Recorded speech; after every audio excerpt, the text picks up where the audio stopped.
Ei, pessoal! Bem-vindos ao oitavo episódio do podcast. Esse episódio vai ser muito especial, muito necessário. Como vocês viram, o tema é depressão além da tristeza. Então, hoje a gente vai falar um pouquinho dos mitos, verdades, como a depressão ela pode vir de diversas formas e com sinais menos evidentes. E eu tenho a honra, né, de receber a Amanda, que é uma psicóloga, né, com quem eu tive contato no ano Prazer. passado. E vou querer que a Amanda se apresente, fale um pouquinho do trabalho dela pra gente e seja bem-vinda a esse bate-papo. Muito obrigada, o prazer é meu. Bem, pessoal, então eu sou a Amanda, sou psicóloga, formada em 2012.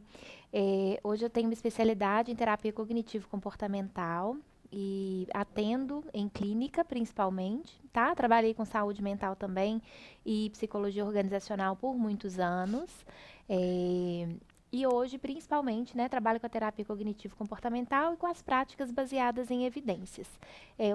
Uma grande satisfação falar desse tema, porque é um tema extremamente importante. A gente vê muito no consultório, né? Pessoas se deparando com um quadro de depressão e com dificuldade, muitas vezes, de aceitar. E não só isso, né? Ou pessoas que têm dificuldade de reconhecer que o outro está vivenciando um transtorno depressivo por estar funcional, né? Então, um tema Uhum. super útil. Agradeço pelo convite.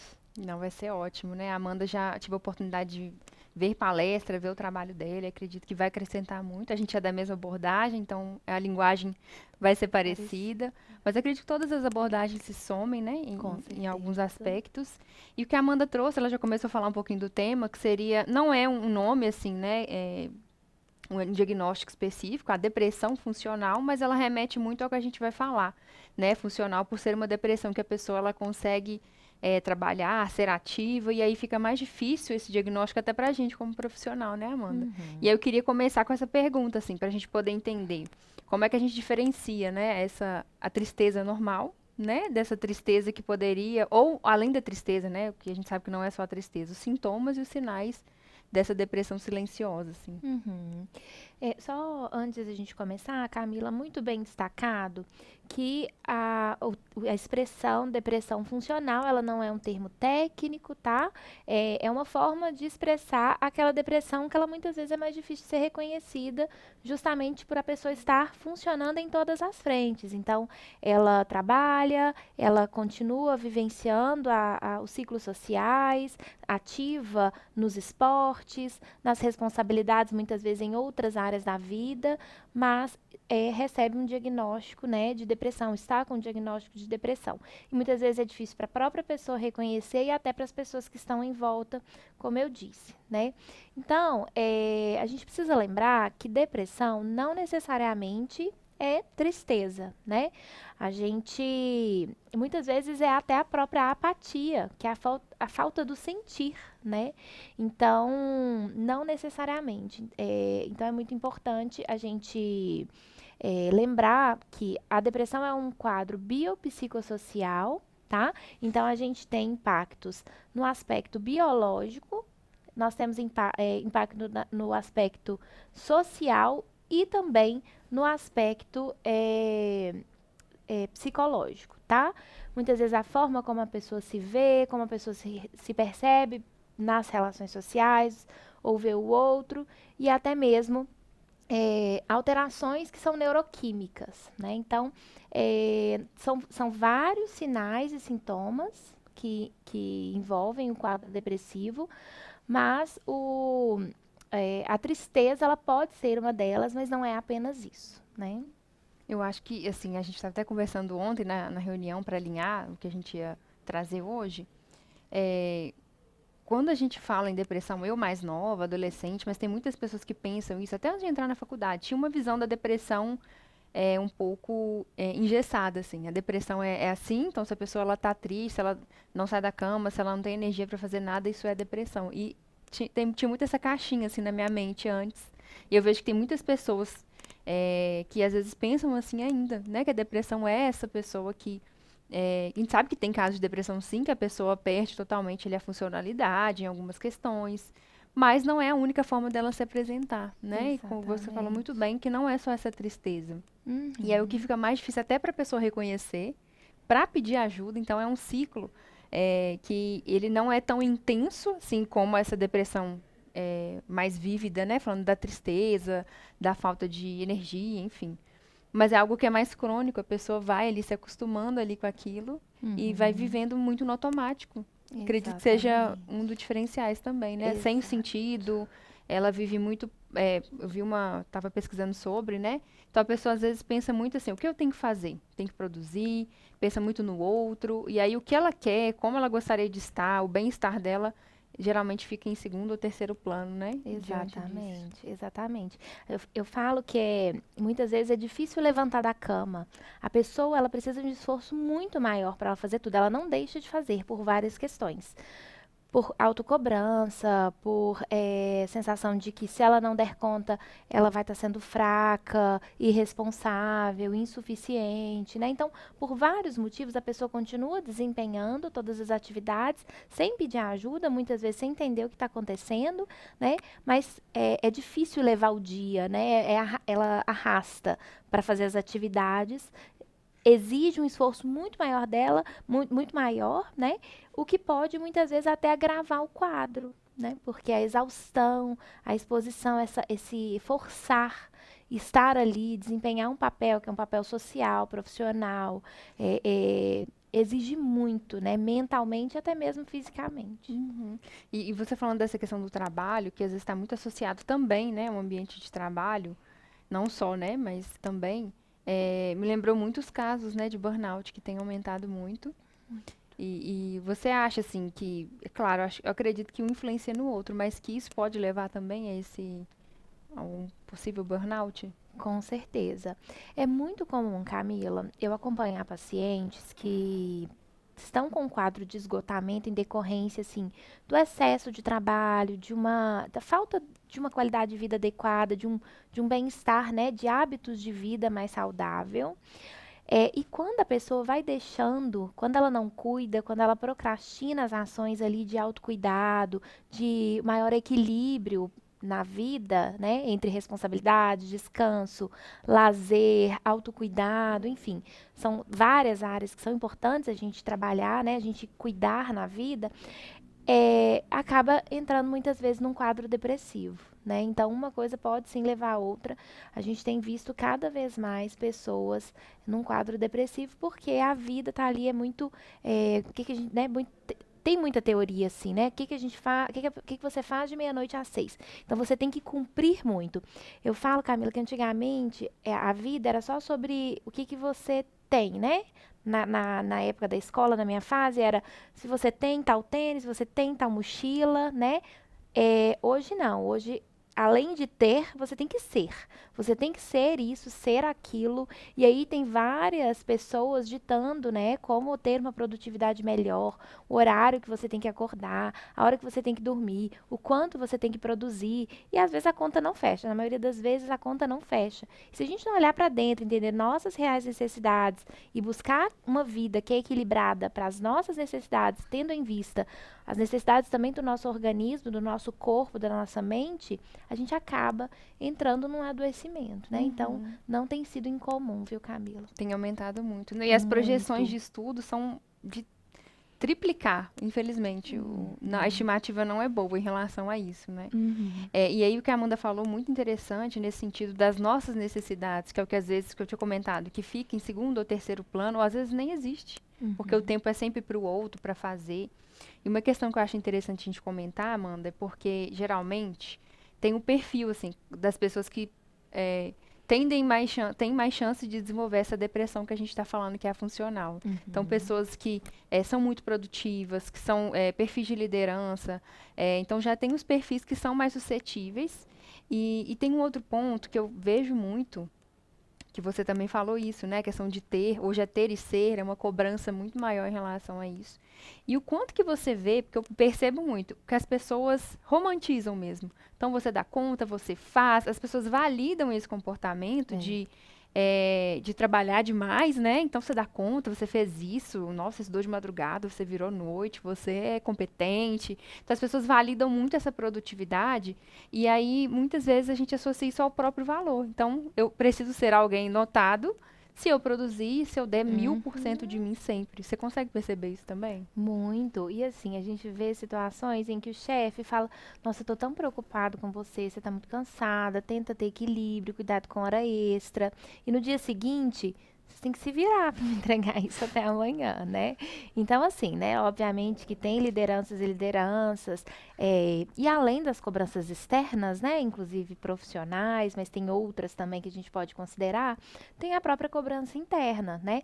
Eu já tive muito paciente que um dos grandes desafios era quebrar, né, talvez alguns ainda, quebrar a necessidade de um nível de produtividade muito elevado, a autocobrança, né? Muitas vezes a autocobrança é um dos maiores desafios terapêuticos, porque a pessoa ela vê que ela não está bem, ela entende que ela está sobrecarregada, mas abdicar daquilo ali é como se ela tivesse abrindo mão,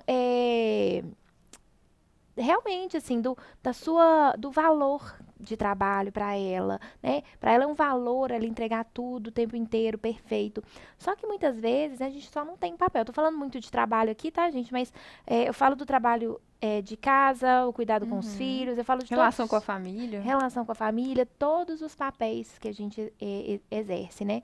Então, muitas vezes a pessoa, ela vai só acumulando pratinhos, né? E sim, muitas vezes esses pratinhos dizem sobre um propósito de vida, então, filho, família, atividade física, o trabalho, né? E outros objetivos muitas vezes que a pessoa coloca ali, mas ela tem a necessidade de ser exemplar em tudo. Ela não dá conta de entender que, vez ou outra, a gente precisa deixar um pratinho de lado, porque não dá para a gente acumular todos os papéis mantendo a sanidade mental, né? E aí a pessoa chega, nossa, mas eu tô muito fraca, eu sempre dei conta, por que que eu não tô dando conta agora? Porque chega uma hora que chega no limite, Uhum. transborda, né? A pessoa já não dá conta de administrar mais internamente, transborda, porque já entrou no nível ali do adoecimento. E aí pessoas chorando muitas vezes, dizendo, nossa, mas fui criada por mulheres muito fortes, que deram conta de tudo. Então, muitas vezes a cobrança até da cultura Sim, ainda tem isso, essa questão familiar. de gênero também. Exato. Eu não quero ser. Eu tô sendo frouxa demais porque eu tô chorando, eu não queria. E aí, muitas vezes, eu já tive paciente que a gente trabalhou essa ideia durante um ano para ela entender que a fragilidade, a vulnerabilidade, ela é importante, ela é natural do ser humano, né? Até Brené Brown, que é uma autora que eu gosto muito, ela trabalha sobre a vulnerabilidade e a importância de sermos vulneráveis, porque somos, né? Então, essa muitas vezes a necessidade de desempenhar um papel impecável para o outro aumenta a dívida não só para a gente, mas para o outro também. Por quê? Porque fica todo mundo também pensando, gente, mas como assim que eu vou demonstrar vulnerabilidade? Está todo mundo forte aqui e no fundo está todo mundo Com suas guerras com internas. suas guerras internas, Uhum. exatamente. Essa autora é muito legal, né? Tem o livro também, da É a Coragem de coragem Ser de ser Imperfeito. imperfeito. E eu acredito que a Amanda trouxe brilhantemente, assim, essa questão do quanto isso alimenta. É claro que tem uma questão externa envolvida, mas como que a pessoa processa internamente. Então, essa necessidade, às vezes, de aprovação, e aí aumenta essa autocobrança. E ela trouxe um ponto também que eu preciso trabalhar muito em clínica também, que é isso. Você não vai conseguir dar o seu 100% sempre em todas as áreas. E aí, e às vezes vamos dizer assim, o seu 100% vai ser uns 60 naquele dia. Mas era o que você dava Exato. conta, mas a gente trabalhando na flexibilidade psicológica, é um processo. Você falou que foi um ano. Exato. Então, acho que até para a pessoa entrar em terapia, a gente precisa, até para ela entrar, reconhecer que precisa, já é um processo que, até antes, né, Amanda? Você vê Uhum. que quando a pessoa entra, às vezes ela já entra, é, eu costumo sempre validar isso, porque entrar em terapia é difícil. Porque não é um processo Sim. fácil, é um processo que vai ter ali os altos e baixos, é se expor, é se abrir, é sair da zona de conforto. Então, eu gosto sempre de validar todo mundo que entra, porque é um movimento, assim, de demonstrar, eu preciso de ajuda, eu quero evoluir nisso. Então, você percebe que essas pessoas com esse perfil também, às vezes, demoram para entrar mais, assim, geralmente quando entram já estão naquele nível. Uhum, Você percebe? exatamente. Infelizmente, a gente ainda não tem a terapia como prevenção, né, Camila? A gente tem, hoje, as pessoas buscam terapia quando realmente elas estão no limite. E mesmo quando buscam, quando elas estão ali no processo terapêutico, elas estão resistindo, né? Então, alguns precisam até de um time maior até entender o processo terapêutico, né? E é tão importante, assim, o que que a gente precisa lembrar sobre o processo terapêutico? É, primeiro que a gente vai trabalhar a psicoeducação das emoções. Nós não tivemos psicoeducação das emoções na nossa infância.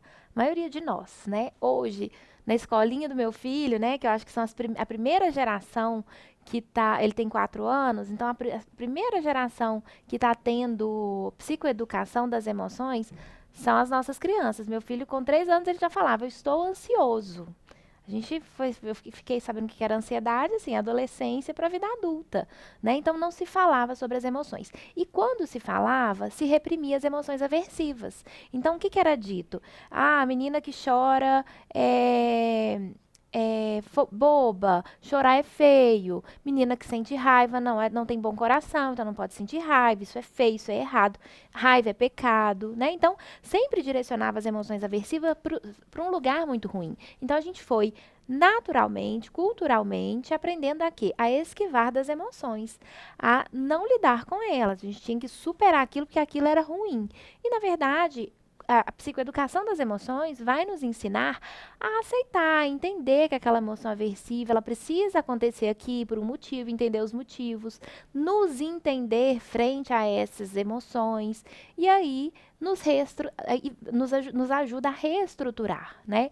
Porque muitas vezes pessoas passam pela mesma situação e reagem de forma muito diferente uma da outra, né? Por quê? Porque muitas vezes o modelo, né, de funcionamento, o esquema mental de funcionamento ali da pessoa faz com que ela tenha alguma reação mais desadaptativa frente ao que vem da vida e outra pessoa mais adaptativa. Então, o que que a terapia vai propor? Que você consiga ter reações mais adaptativas frente ao que vem da vida, né?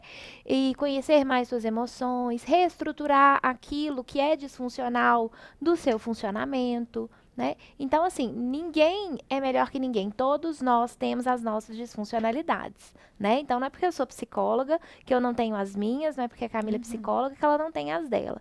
Então, é muito importante a gente reconhecer essa vulnerabilidade para a gente poder trabalhar a prevenção. Então, eu falei disso tudo para dizer o seguinte: infelizmente, as pessoas não atuam com prevenção, e sim de forma corretiva. Então, quando vão para a clínica, elas já estão num quadro mais moderado, grave, né? Então, assim, geralmente a depressão, né, a gente classifica ela em depressão leve, moderada e grave, né? Tem gravíssima também. Mas, quando a pessoa, ela tá num nível mais leve de depressão, tá? Muitas vezes a própria terapia, o incentivo a uma atividade física, uma gestão melhor ali da qualidade de vida, do bem-estar, dos hábitos de vida, a gente consegue, né, um tratamento, um melhor funcionamento, né? Entretanto, tem alguns casos, né, quando a gente está num quadro ali mais moderado, grave, e às vezes a pessoa tem resistência, esse é o grande desafio. A pessoa que tem resistência, quando ela vai para a clínica, ela já está num quadro mais agravado. E aí a gente precisa trabalhar várias barreiras, não só a importância da terapia, de estar aberto em terapia, né, mas também é aquela pessoa que muitas vezes precisa entrar com uma intervenção também medicamentosa, né? Porque quando a gente está ali num quadro mais moderado, grave, muitas vezes, né, é indicação também psiquiátrica. E, mais uma vez, reforço, a, a depressão, ela é biopsicossocial. As pessoas têm o costume, Camila, de falar assim, não sei se você já deve ter ouvido falar, isso é psicológico. E quando fala isso é Uhum. psicológico, é como se fosse algo do imaginário, que não tivesse tanta Dá relevância, uma diminuída, assim, né? dá uma diminuída. E não, o que a forma como se fala, né, é psicológico, é social e é também biológico. O que isso significa? Que a química, a neuroquímica do cérebro não está funcionando bem. E por isso a gente precisa atuar com medicação. Então é como se a gente tivesse com uma deficiência de vitamina e a gente precisa cuidar dessa deficiência.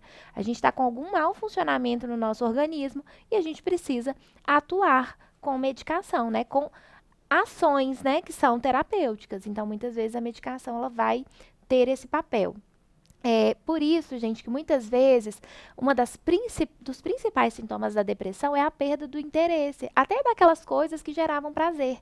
Então, a pessoa tinha um hobby, adorava jogar vôlei, por exemplo. E aí ela joga vôlei, já não tem aquele ânimo, ela já não se sente recompensada, ela vai naquele grupo de jovens que ela está acostumada, mas não tem mais sentido para ela. Ela ama o trabalho dela, mas mesmo assim, ela chega ali naquela empresa, chegou no cargo que queria, conseguiu todas as promoções e olha para aquilo e fala: não tô conseguindo Não ter tem interesse. sentido, assim. Por isso que às vezes eu falo até que a gente não pode tomar grandes decisões quando a gente está num quadro depressivo, ainda sem tratamento, porque nada está fazendo sentido, então a profissão vai deixar de fazer sentido, eu vou querer mudar de profissão, né?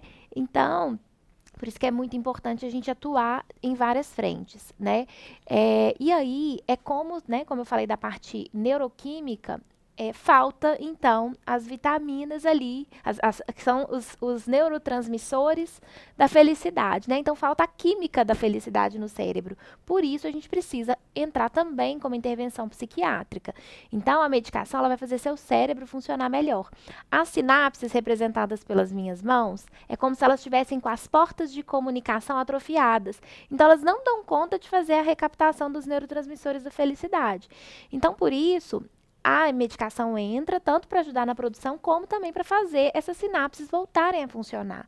Então, tem muitas pessoas que pensam que a depressão é algo do imaginário, que não é fisiológico, e sim tem um componente fisiológico, e por isso a importância da medicação. Então, é um assunto que eu gosto muito de falar, Camila, porque as pessoas têm muita resistência também com a medicação, né? Então, a pessoa já tem resistência com a terapia, a gente muitas vezes, né, tá num ponto que a gente precisa também de sensibilizar com relação à medicação, porque muitas vezes a pessoa começa a terapia, mas se ela também não tá atuando em todas as frentes, biopsicossocial, né? Às vezes ela tá tão mal que ela não dá conta, não tem energia para ir fazer uma atividade física, que também contribui muito no biológico. Então, ela tá tão sem força que ela não vai dar conta dessas ações básicas. Então, até para ela fluir na terapia, muitas vezes a medicação vai ajudar muito. Não que não seja possível, mas muitas vezes um processo fica muito mais moroso, né? E alguns não tem jeito, é indispensável. Então, às vezes a gente fala assim, vamos para lá, Camila, o que você acha? Aquele caminho faz sentido? Aí você fala, vamos. Faz super sentido. Mas é como se tivesse uma corrente com uma pedra de 1 tonelada amarrada nas suas pernas. Você não consegue caminhar. É por isso que com uma pessoa que está com depressão, a gente não fala, isso é falta de força de vontade, pensa positivo que você vai conseguir fluir, né? A gente tem que tomar muito cuidado, porque é falta de energia, de disposição física mesmo, né? Mas é isso, né? Infelizmente as pessoas não vêm muito com o intuito de prevenir e sim remediar, né? Por enquanto tem sido assim, mas esperamos muito que isso mude, Temos né, Camila? esperança, isso. E antes de continuar essa questão da depressão da medicação, eu vou entrar um pouquinho nisso. Eu vou dar um recadinho da Implantar sobre um plano de internet, né, que tem aqui. Então, tem o tem o chip, né, que chama Implant Controle. Tem vários gigas de internet, de 5, 12, 30 e 45, com vários preços para você escolher o que faz mais sentido aí para você. Então, tem também a promoção de 600 megas e 1000 megas. Então, a Implantar está aí ajudando nessa questão da internet, que você merece a melhor conexão também. Então, assine já, Implantar. E voltando nessa questão da medicação que a Amanda trouxe, eu também percebo muito isso, muito mesmo, assim, na nossa linha de frente, assim, de atuação. E eu também percebo muita diferença quando a pessoa está em tratamento quando tem ali o psiquiatra envolvido, e como que flui diferente de uma pessoa que realmente precisa e que tenha resistência. Realmente, eu sinto isso, que é moroso. né, que a gente poderia estar avançando diferente. Mas eu acho que tem muito, é porque tem muitos mitos, assim, tem pessoas que acreditam que podem viciar, que podem depender É do verdade. remédio, não, que minha mãe vai pensar que eu sou doido. É Esse verdade. mito é, assim, muito antigo, Uhum. mas muita gente ainda reproduz. Você também vê na sua clínica esse tipo de resistência por conta do como as pessoas vão ver, do medo de viciar, de depender disso. Isso, muito importante, Camila, muito importante. Outra coisa que é super relevante, né? Geralmente, gente, importantíssimo. É, a depressão se trata com antidepressivo. Antidepressivo não causa dependência, diferente do que a maioria das pessoas pensam, tá? É, antidepressivo tem o objetivo de fazer com que como eu disse, as sinapses voltem a funcionar bem, consigam recaptar bem os neurotransmissores da felicidade. Serotonina, dopamina e por aí vai, né? É, por que que muitas vezes a pessoa fala que tirou e se sentiu muito mal? Quando a gente entra com uma medicação, tem um período adequado ali de uso, tá? Então, tem um tempo mínimo. Se a pessoa tem reincidência, esse tempo é um pouco maior, tá? Quem vai dizer isso é o médico, o psiquiatra, tá? Só que as pessoas, muitas vezes, elas tendem a tirar, ou, vamos lá, acho que uma Não. analogia que fica interessante. É, o antidepressivo é como se fosse o antibiótico. Um calmante, que é o tarja preta, né, um ansiolítico, ele é como se fosse a dipirona, tá? A dipirona atua ali no, no sintoma, tá? O antidepressivo, ele trata a causa raiz. Se você para de tomar um antibiótico antes da hora, ele vai fazer o efeito proposto? Não. Por quê? A gente não cumpriu aquele protocolo mínimo, ok? Então, não deu tempo do organismo combater aquilo ali. Aquela, no caso do antibiótico, uma bactéria. O antidepressivo, ele é tratamento. Então, não adianta eu falar, vou tomar venlafaxina hoje, porque hoje eu não tô bem. Não. É tratamento. Então, não vai adiantar, Como se ok? fosse um SOS para crise. Exato, Alguma não, coisa não assim. funciona como um SOS para crise, tá? O SOS para crise é o ansiolítico, né? Calmante, que daqui a pouco eu vou falar sobre. De forma mais superficial, só porque eu acho que é um conteúdo também muito Uhum, com abordado quando a gente certeza. está trabalhando depressão.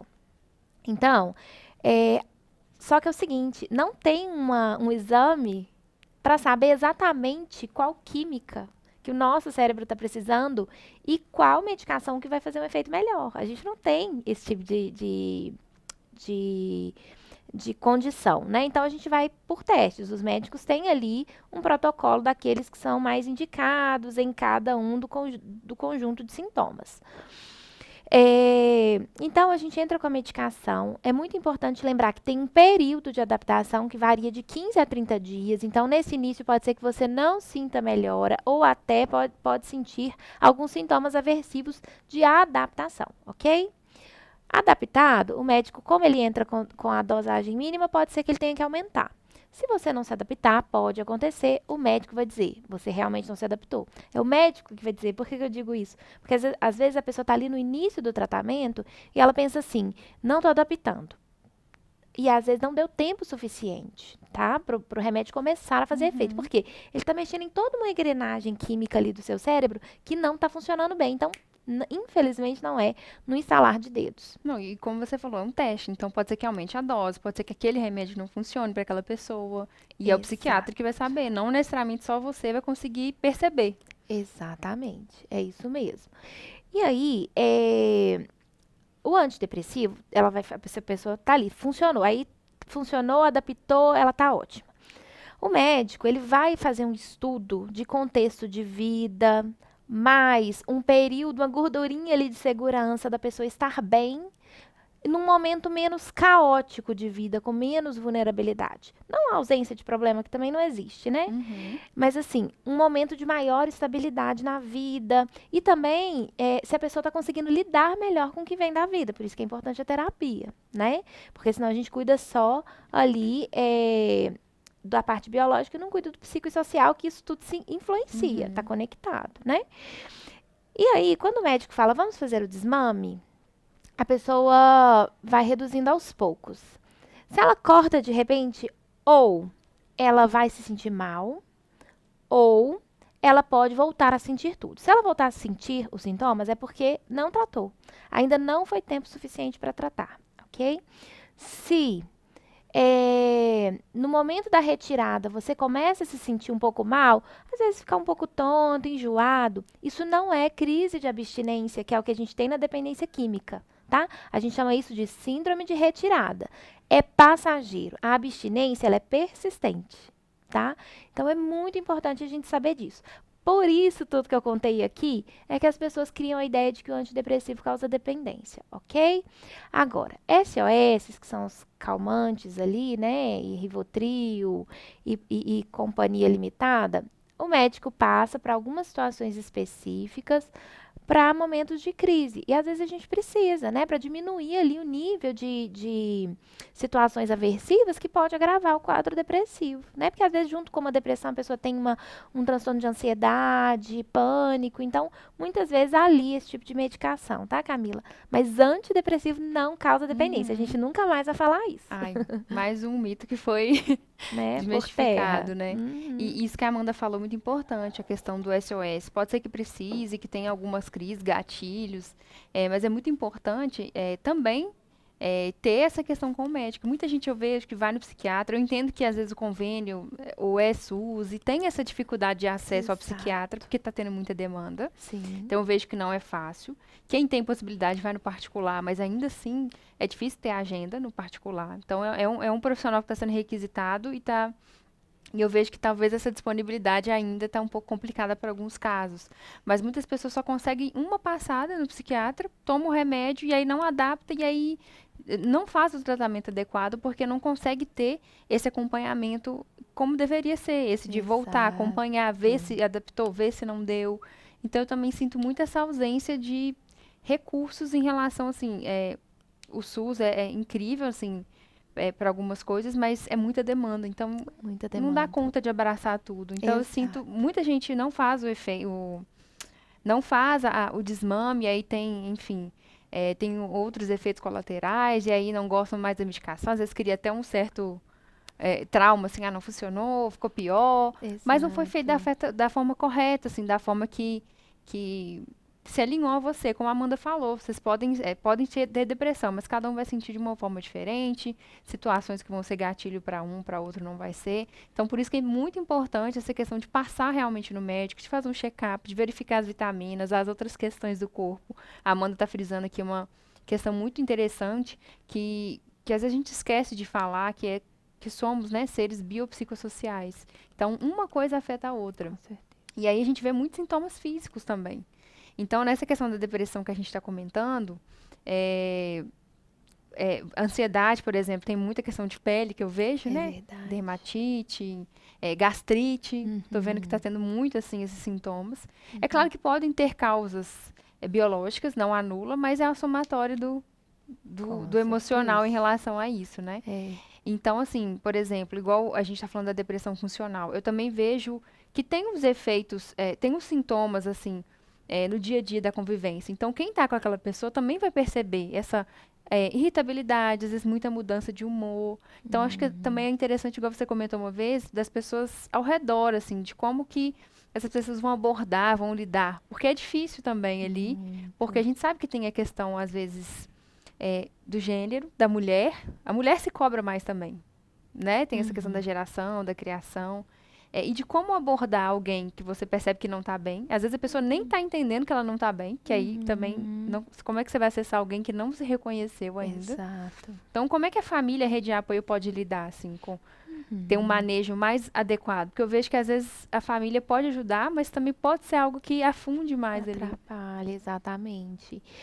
Sempre que a gente vai acolher uma pessoa, né, acho que independentemente do assunto, se a gente quer escutar, se a gente quer participar ali como apoio, é a escuta ativa e sem julgamento, né? Principalmente sem julgamento.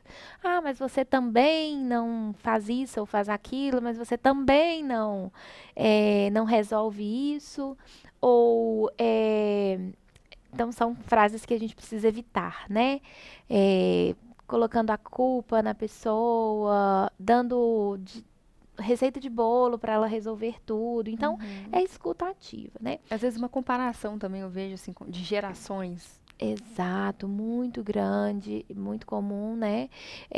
Então, assim, às vezes ao invés de chegar e julgar, é, abordar a pessoa com discrição também, que é muito importante. A gente vê muito, às vezes, até no ambiente de trabalho, comenta com um, aí esse um já comenta com outro, com outro. Então, é importante que você seja um espaço de segurança, um espaço que garanta sigilo, conforto, né? Que a pessoa não se sinta julgada.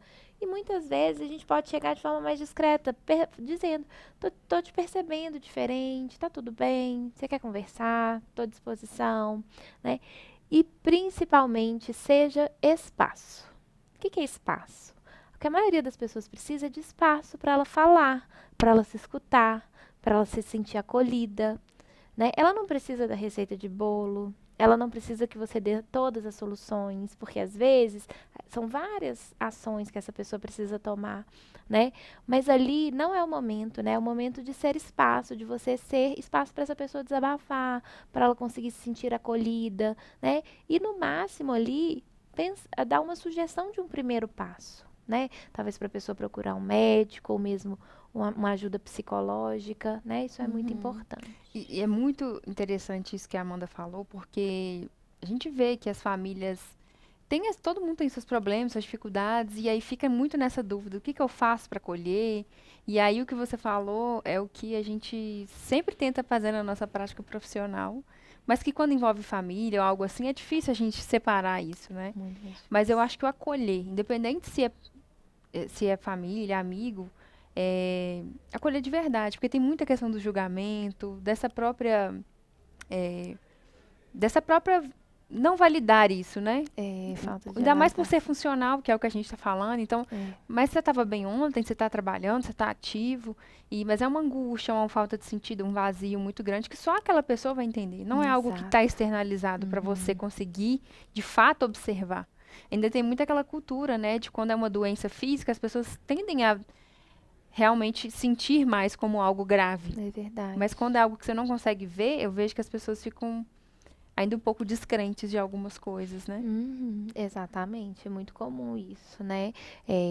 Como você disse, a própria família, enfim, é, os colegas de trabalho, às vezes as pessoas que estão mais próximas ali são as que têm mais dificuldade de compreender, né? Eu acho que isso passa um pouquinho também pela necessidade que a nossa sociedade ainda tem de psicoeducação, né, Camila? Para entender os processos mentais, para acolher as emoções, independentemente de quais, né, quais sejam. A gente precisa trabalhar bastante isso, né? Como psicólogas é uma das nossas grandes missões, né? Sim. E falar da importância do processo, né? Como a família, primeira coisa, né? Das pessoas que estiverem ao redor, realmente acolher. E é o que a Amanda falou, assim, nem sempre a gente precisa de solução, de estratégia. É uma escuta, é um carinho ali, de uma presença. Hoje em dia, né, a gente está muito no celular, na correria, muita É coisa. verdade. E um outro ponto que eu queria comentar, assim, antes da gente fechar o assunto, que ele rende muito, É né? É um assunto verdade. muito importante. Como que você acha que a rede social, todo episódio a gente fala sobre rede social, tem influenciado nessa questão da depressão? Uhum. Em vários aspectos, né? Acho que o primeiro, que é o que mais falado, que é a comparação. Ali são frações de segundos do dia de alguém. E, obviamente, a gente não vai mostrar o momento difícil, o problema que a gente está vivendo ali, né? Eu acho que, no geral, a gente tem uma descrição com relação às questões que a gente vive ali no nosso íntimo. Então, não dá nem para julgar que a pessoa está mostrando a parte ali boa. É, obviamente que tem as discussões de questões complexas, isso é super necessário, só que eu acho que o primeiro passo é isso, né? Lembrar que ali, em frações de segundo, é, de uma vida muito, né, complexa, com várias questões, todo mundo vive a sua questão, né? O segundo ponto é que eu tenho cada vez mais pedido para os pacientes me passarem o tempo como é que chama? Tempo de tela? Tempo de tela. É. Que fica ali em configurações. Você consegue fazer a gestão do tempo de uso. E, gente, assim, é impressionante. O que a gente tem visto é 6 horas de tela, 7 horas de tela. Você pensar, essa pessoa não deve trabalhar. Trabalha. na verdade, ali virou como um recurso rápido de distração da vida. E Uhum. parece ser descanso, mas na verdade mais cansa e sobrecarrega. Porque ali sua mente está conectada em vários estímulos o tempo inteiro. Dopamina rápido, principalmente esses vídeos curtos demais, né? E aí, qual que é o risco disso? A vida para de fazer. A recompensa não é tão rápida na vida real. E se a recompensa não é tão rápida, a vida real começa a ser menos desestimulante, porque ali é muita coisa legal, é muita dopamina, né? Assim, é dopamina num tempo muito rápido. E o que, que a gente lembra quando a gente fala de dopamina como recompensa rápida? São drogas, né? Os jogos. Então aquilo ali se torna um vício. Né? É fuga para os problemas. Então a pessoa sai muito da própria realidade. Então, são vários problemas, né? Porque aí o excesso de tela a pessoa começa a consumir muito à noite também, Camila. E muito à noite, o que, que vai acontecer? Vai aumentar seu cortisol, porque seu cérebro está ali acelerado, vai cortar a produção de melatonina, porque, cortar não, né? Reduzir a produção de melatonina. Isso vai atrapalhar na qualidade do seu sono. Agora pode não estar atrapalhando. Você fala, mas eu durmo muito bem. Mas daqui uns anos, com certeza, vai atrapalhar. Então, a gente tem impactos grandes, imediatos e a longo prazo, que com certeza pode disseminar num quadro depressivo, agravar os quadros depressivos ou atuar na manutenção desse quadro. Então, a gente precisa trabalhar muito a gestão de tempo, de uso, o horário, qual o objetivo, o que, que você consome, né? É, e muita consciência de entender que aquilo ali é um pedaço muito pequenininho da vida das pessoas. Jamais se comparar. Isso não é justo com você, né, Camila? Uhum. Eu acho que é muito importante, Amanda. A Amanda também é bem ativa na rede social da clínica, na sua rede social, trazer essa realidade, né? Você fez um post sobre maternidade, né, É recente. verdade. Então, qual a nossa função que está ali como profissional na rede social? Não é passar assim que a vida é perfeita, é tomar muito cuidado com as reproduções que a gente, quando profissional, coloca ali. Com certeza. Tomar muito cuidado para não ficar sempre todo mundo seguindo aquela mesma linha ali dentro. Porque, claro, a gente sabe que tem tipos de posts que dão mais certo. Até para fazer um post, a gente tem que pensar nisso, porque Com passar de um tempo a certeza. pessoa não vai ver, né? Porque não está Exato. absorvendo mais por conta dessa questão da Exato. dopamina. Mas eu costumo muito trazer isso, sabe? Do processo, da frustração, da realidade, porque eu não gosto de colocar que a vida sempre só as partes boas, assim. Eu gosto de também trazer essas É falhas assim em relação verdade. a minha vida enquanto profissional ali dentro e temas que fazem sentido e não são perfeitos. Olha, você vai falhar, isso aqui não vai dar certo. Então eu vejo que a Uhum. gente, como profissional, precisa. Eu vejo que eu admiro pessoas que também tragam essa Essa fala mais realidade. realista ali. Isso, muito importante. Acho que todos nós, né, dentro do nosso limite ali, seguro, é muito importante a gente mostrar a realidade. Acho que por esse e alguns motivos que eu deveria estar mais ativa, sabe? Mas eu me É preocupo difícil. É muito. difícil. Difícil, porque também, assim, eu não quero parecer, como psicóloga, que eu tenho receita de bolo, porque não tem. A vida tem muitos desafios, é por isso que até psicólogo tem que fazer terapia. Né? Nossa, Não é só sim. porque a gente acolhe a dor de muitas pessoas, não, é porque a gente precisa de condução para a gente lidar com as nossas também, né? Então tem uma vida real. Um dia eu tô postando ali a foto do meu filho feliz, brincando, tudo lindo, maravilhoso, né? Contei ontem pra Camila que a gente teve um dia super difícil.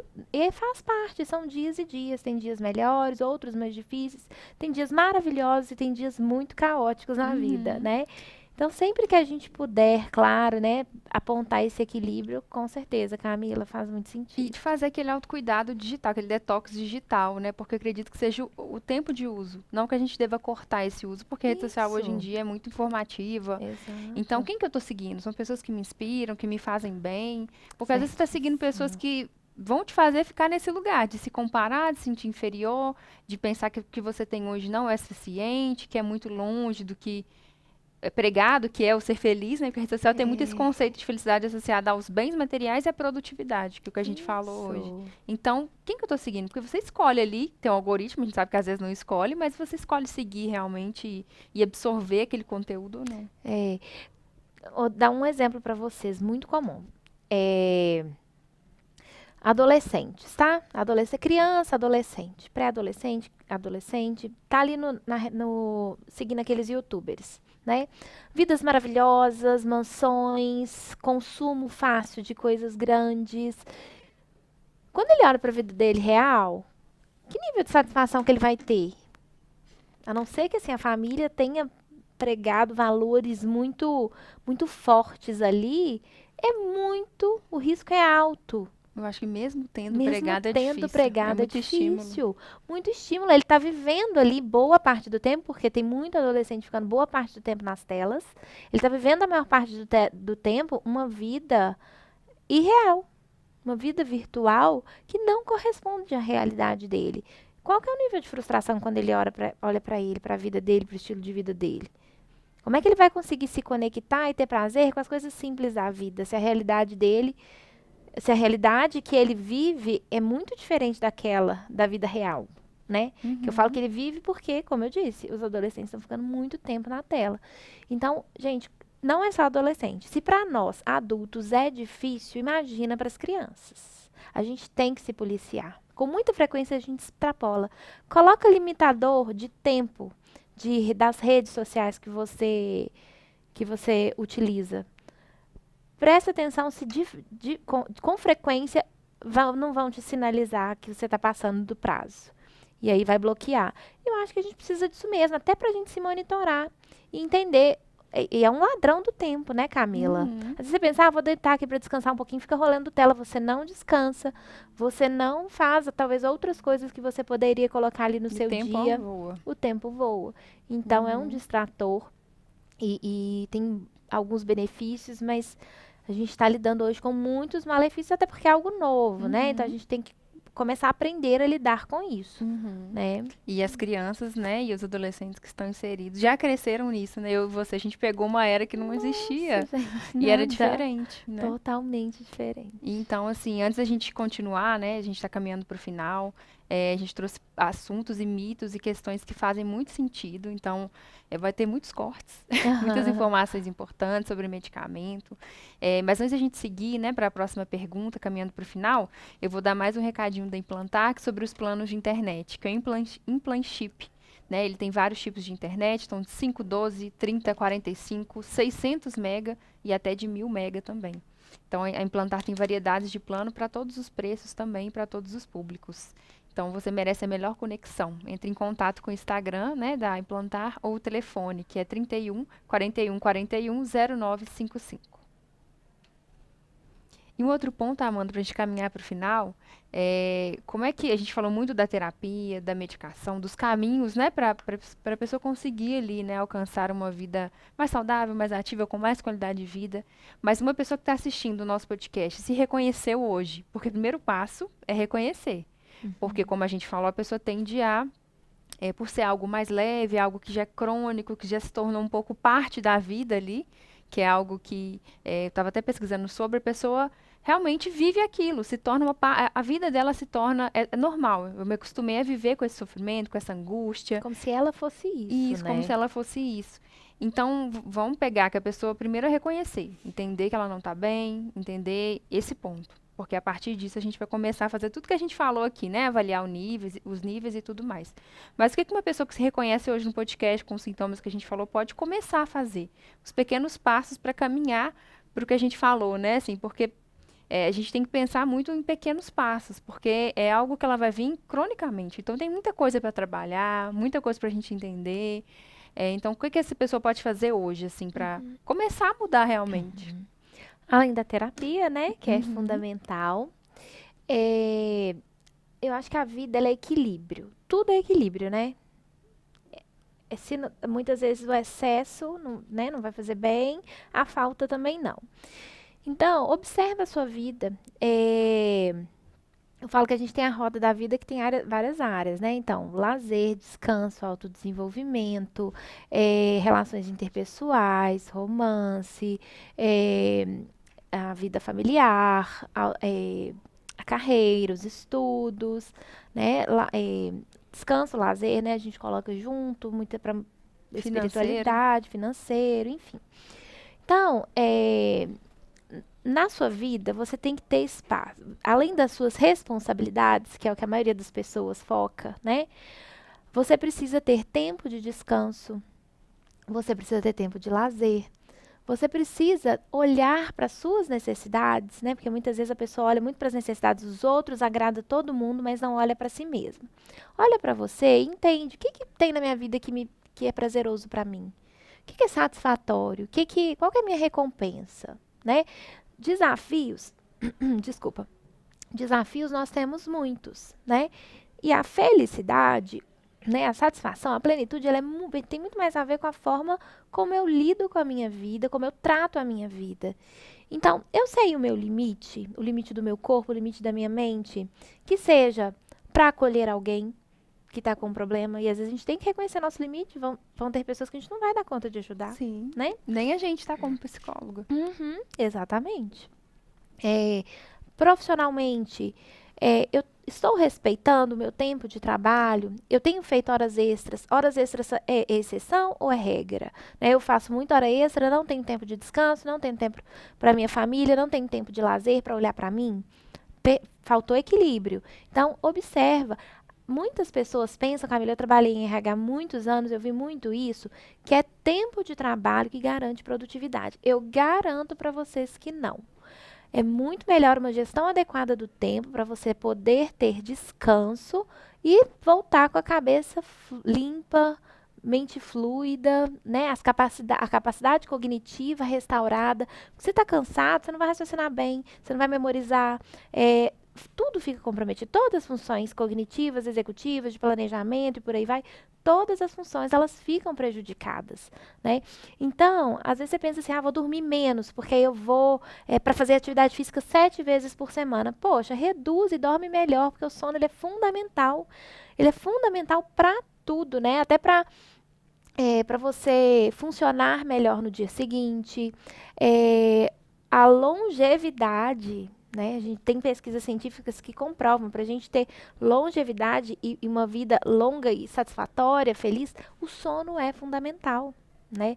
Então, uma qualidade adequada do sono não adianta roubar tempo do sono, né, para poder doar para algum lugar. Não, o sono é fundamental, é básico, 8 horas por noite, né? Em média, algumas pessoas vão precisar um pouco mais.